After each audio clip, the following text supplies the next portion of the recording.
Welcome aboard. It's Captain G to Global War 1985 Operation Killing Fields 9.2 U.S. Pacific Command.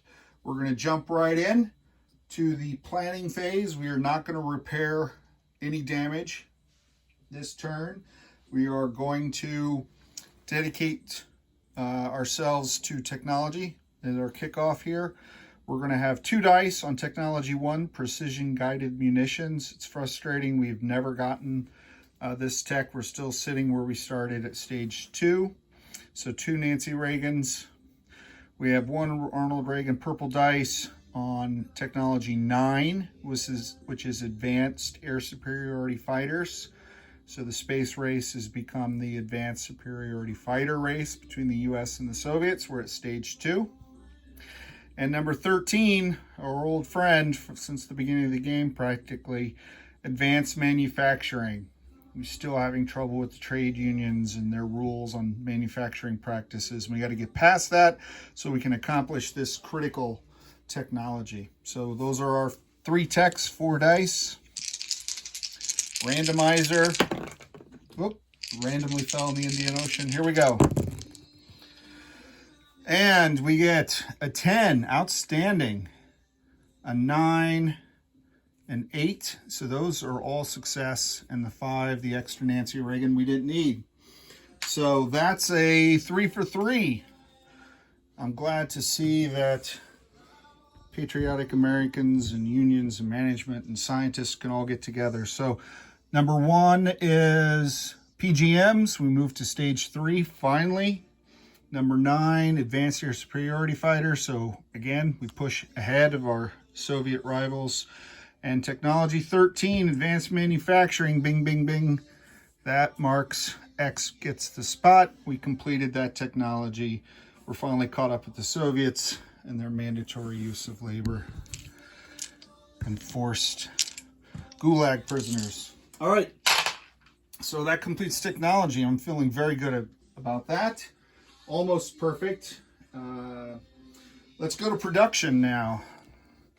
So first off, at a ceremony attended by the Chinese ambassador to the United States and the president of the Chinese American Patriotic League, we are sending 6 IPPs worth of next generation MBTs to our frenemies, the People's Republic of China. So that's our military aid. That 6 out of our 24 cash on hand leaves 18 for national defense. We're spending 7 with the discount on a Top Gun naval ASF. We're spending 6 on a nuclear attack submarine. And then the last 5 were laying down the keel for another guided missile cruiser. Missile production, we're doing 3 Tomahawk cruise missiles, 3 regular cruise missiles, and 2 ASMs. All right, so let's jump to your and my favorite part of the game, combats. We have 3 combats. 2 that will roll dice and 1 that's a walk-in, so red, white, and blue. So number 1, we have a cruise missile strike from our B-52 strategic bomber based here in Japan, flying to this Air Force coordinate. It is being escorted by the F-15 ASF and the Marine Corps AV-8B naval fighter. Again, this is just out of practice. I didn't believe that Admiral Seabass could scramble because I'm 2 zones away from here, although he does have, actually, now that I say that out loud, he does have, so there you go. I just did that out of practice, but he did have an ASF that he could have scrambled, but he chose not to because of, so while I just took it for granted that he couldn't, he decided not to because of the escorts. So that's why you double check your work, boys and girls, particularly when you're launching a offensive campaign against your enemies. All right, so that's battle one. 2 cruise missiles. I'm attacking Vladivostok. I'm attacking the units. His defense, he has 2 SAM batteries, so he'll actually get 2 shots at each missile, so 4 AMD shots to protect the zone. That's battle red. Battle white has a lot of moving parts, but basically the Soviets have moved a major portion, but not their entire fleet, into C-Zone P-18. So we are going to fire 5 anti-ship missiles. We'll start with the nuclear attack submarine down here off Taiwan that's on silent running. He's going to come off silent running, and he's going to move up to P-17 where the Air Force is, to this naval point, and fire 1 ASM. And this C-Zone P-10, we're going to send, you can see it, yeah, we're going to send this nuclear attack boat 1, 2, 3 down here. He'll fire anti-ship missile. And then coming from the States in P-25, using the bonus movement from the major shipyard 1, 2, 3, 4 to P-19 to this launch point, firing a 3rd anti-ship missile. And then in P-11, again coming down from the 7th Fleet up here at P-5, 1, 2, 3, we're bringing down a cruiser and an A-6 naval attack bomber. And so they're firing 2 more. So that's a total of 5 anti-ship missiles. This Soviet fleet, which is large, has in defense 2 cruisers that will each fire an AMD shot, and then each cruiser can pair with up to 2 frigates. So while he has 5, only 4 of them can slave themselves to the radar array and the targeting computers on the cruisers. So only 2, 4, 5, 6 AMD shots. Okay, that's number 2. Red, white, blue. Come down here on our ongoing liberation campaign. So while the Soviets have blockaded and taken out of supply the 82nd Airborne, the 101st, coming from Queensland, leaving here at the airbase, moving 1, 2, 3, coming in right there at the little corner of the island, and we're going to liberate. This is a walk-in, and that is out of scramble zone.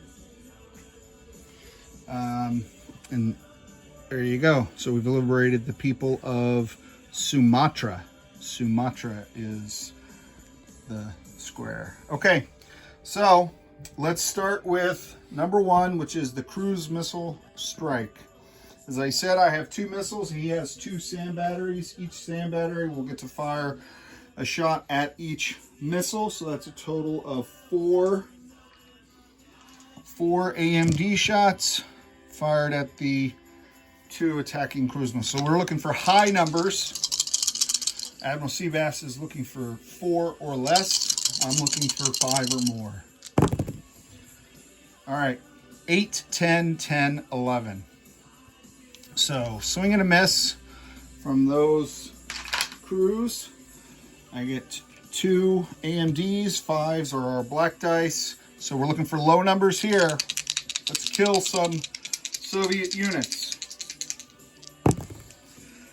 A 1 and an 11. Outstanding. So, and I'm going to use this opportunity to mention something I forgot to mention, but it was on the chat. So 1 is a hit, 11 is a miss. So let's jump over here and take a look at this, because I forgot to mention that this battle, all those ASMs are being targeted by SpySat. So the US will get to pick the casualties in the naval battle, if I'm so lucky as to actually get hits. And this battle then, because I only have the 1 SpySat, the defender gets to choose, not the attacker. And the Admiral chose his SAM battery as his casualty. So not what I would have picked, but that's how the game works. So those crews were literally firing for their lives. They failed, so they should suffer the consequences. So that's battle 1, and I'm going to take off the missiles and I'll deal with the aircraft in non-combat. All right, battle 2, as we said. So this is a total of 5 anti-ship missiles coming in from multiple directions to confuse the Soviet defenses. Let's see how confused they really are.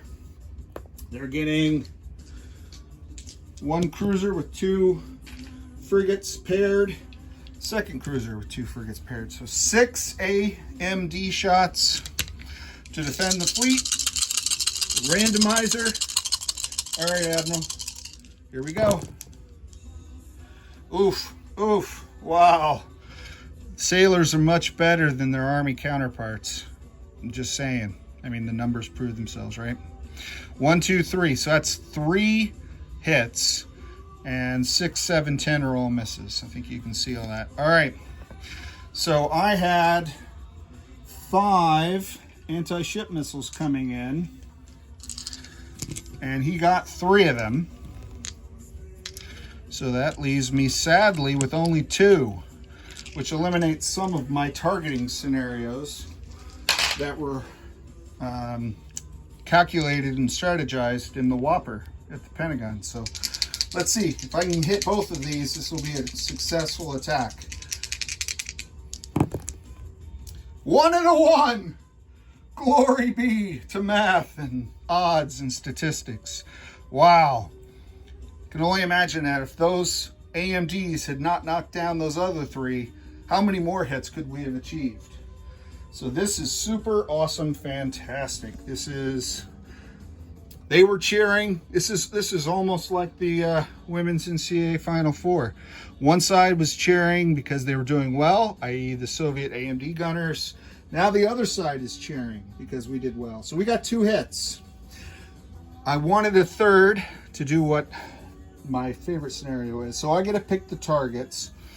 Again, with the spy sat, if you use target select, cruisers and other types of ships, but on this particular fleet, just the cruisers, have phalanx point defense that hit on 6 or less to defend that ship. So I'm not going to target his cruisers because I'd have to put 2 dice on 1, and there's still a probability you could shoot it down. So I'm going to send 1 hit, and I, for whatever reason, don't have. I'll make do. I'm going to use 1 hit on his HCA, his heavy aircraft cruiser. So that automatically reduces its capacity to conduct air operations. So not only is that a hit on the cruiser, but that's a loss of at least 1 yak, right? Because it cannot operate. And I'll let Admiral Seabass confirm this, but there's nothing Soviet owned within 1 or 2 zones that this guy could land on. The closest is this island, which is 1, 2, 3 away, and I know that that's outside the range in this scenario. So that's 1 hit.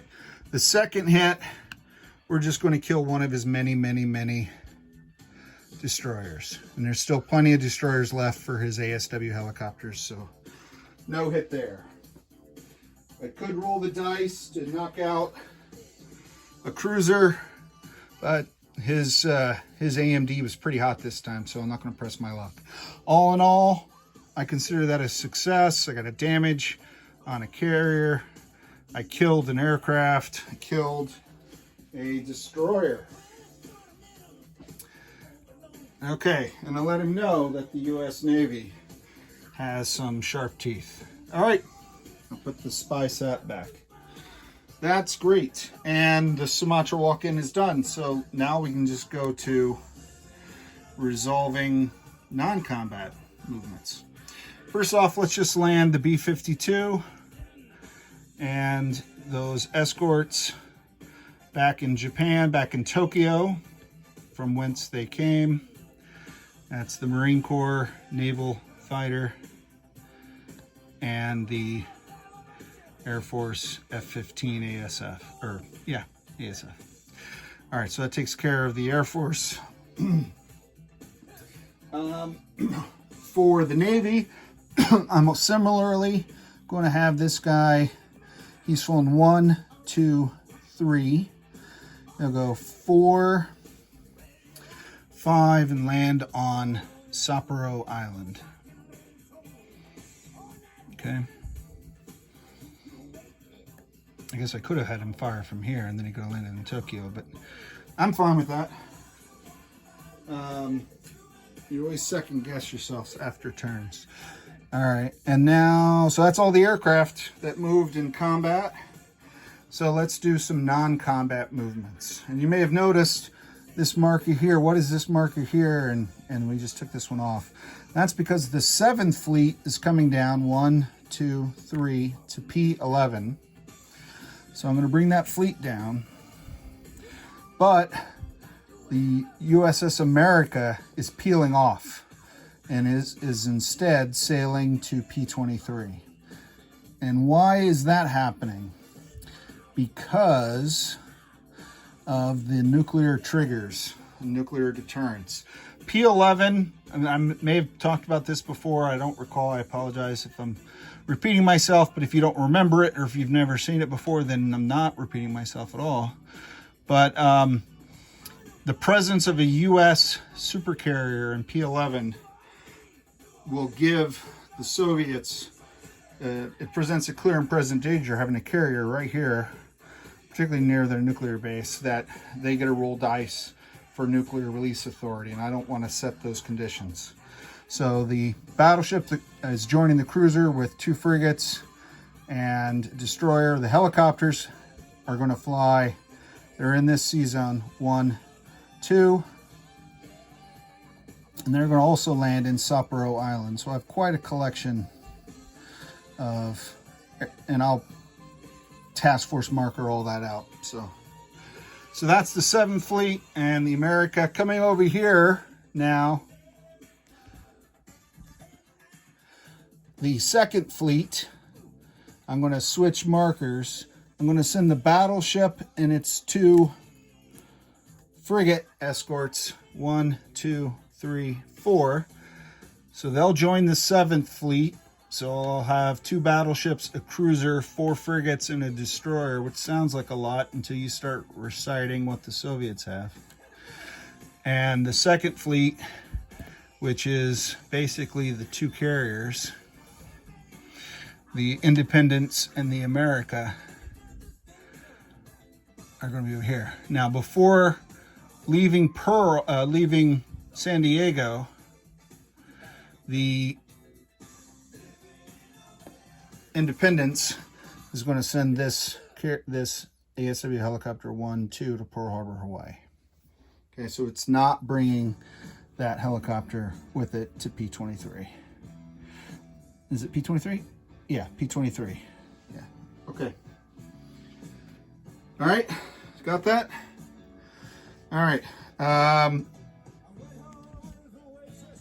Rebasing.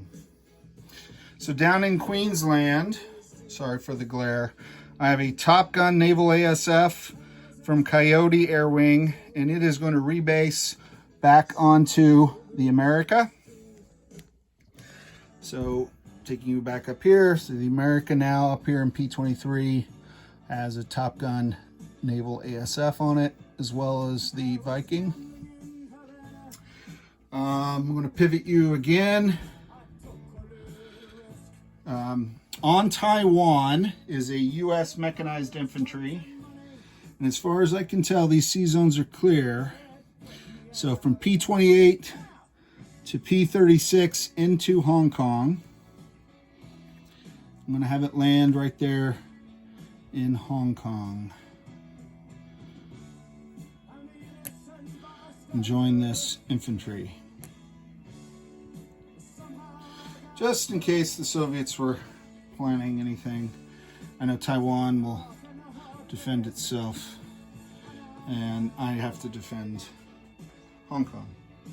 All right, so I believe, I'm just double checking my notes, landing the Air Force, landing the Naval Air Force, 2nd Fleet, 7th Fleet, the Independence, the America, the 3 ASW helicopters, yes, Pearl, and in Japan. All right, so now we're going to place units. So our build plate, we have the Top Gun Naval ASF. You may have noticed the Coyote Air Wing. We're going to put that right on the Independence. The Los Angeles class submarine is going to come here in P-25. And the cruiser goes on the stage 2 with the Soviet cruiser. The military aid, slide back just a little bit, will be produced at the major army base in the West Coast as part of that political ceremony, and is going to cut across just south of Japan up through P-16 into the minor shipyard here at Beijing, where the Chinese will take possession of it.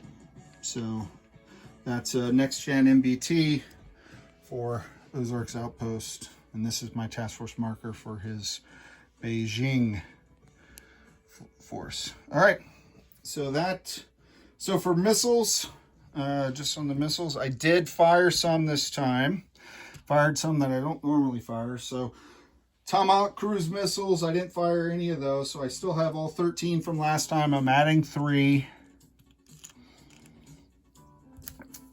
For cruise missiles, I fired 2 from the B-52. So I started with 3, fired 2, that left me 1, and I'm adding 3, so that should give me 4. If you follow that math. And then AS Sims, I had 8, fired 5, that left me with 3, and I'm going to add 3, or add 2 rather, so that'll take me back up to 5, but that's really a minus 3 on this thing. 1, 2, 3. Okay, so the missiles are all mathed out. Now let's go to collect income. So our income chart, we're still sitting where we've been sitting for quite some time. We haven't liberated anything worth an economic value. So we have 25, 19, and then 6, which is instantly lost because of the oil tankers on day 1 of the war and the trade loss from Indonesia. So that's been costly forever. And now we go to the Pentagon and we beg for money. We're looking for a high value. I think I had the best luck with the Nancy Reagan dice. So we'll use Nancy. Come on, Nancy, lobby for me. 5. That is 4 IPP. So 19 plus 4 from U.S. Global Command gives me 23, if I'm doing that math correct, or 1 less than I started with, which is fine. And next up, that should complete my turn. I'll do a recap status of forces for my fellow players and send that video to the chat as I turn it over to Ozarks Outpost and the People's Republic of China. It's Captain G, over and out.